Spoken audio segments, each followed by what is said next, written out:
Getting old should not mean compromising dignity, but retiring from paid work often creates financial hardship, particularly for those with no pension or a very low pension, and can put pressure on supporting families. Old age pension schemes provide a vital source of income, reducing the need to draw on family support and thereby enabling households to invest in their future in education. It also helps support economies, local and national, by boosting consumption. Above all, it increases older persons' autonomy, dignity, and well-being. Despite these enormous benefits, pension coverage remains uneven in Asia and the Pacific. 30% of older persons above statutory retirement age do not receive a pension. For women, who make up the majority of older persons, the coverage is even lower. Where schemes do exist, benefits are often inadequate. So what does an effective old age pension scheme look like? What are its objectives, and how can it be delivered? 6 objectives are key.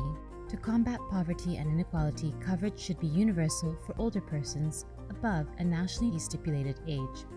To guarantee a minimum level of protection, benefit levels must meet a nationally defined level. To ensure older persons know how much they're going to receive and when they will receive it, pensions should be regular and predictable.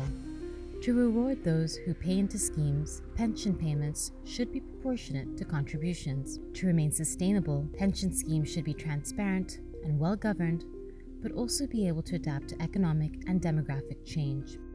To provide income security for women in old age, pensions should be designed in a gender-sensitive manner.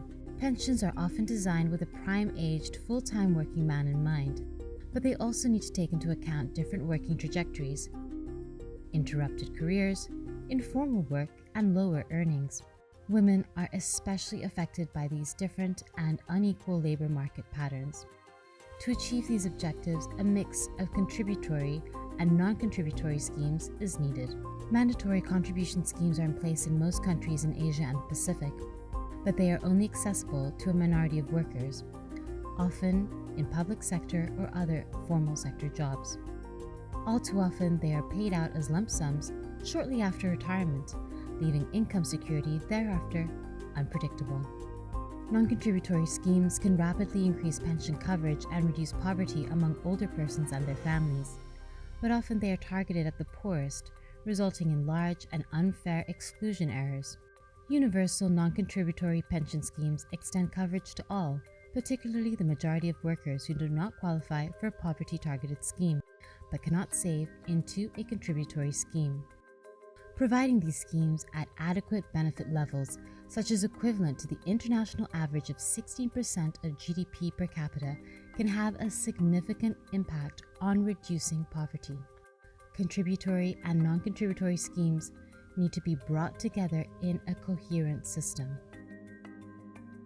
These multi-tiered systems can come in different forms, recognizing that some people have a contributory capacity but still require support from non-contributory schemes to secure an adequate pension.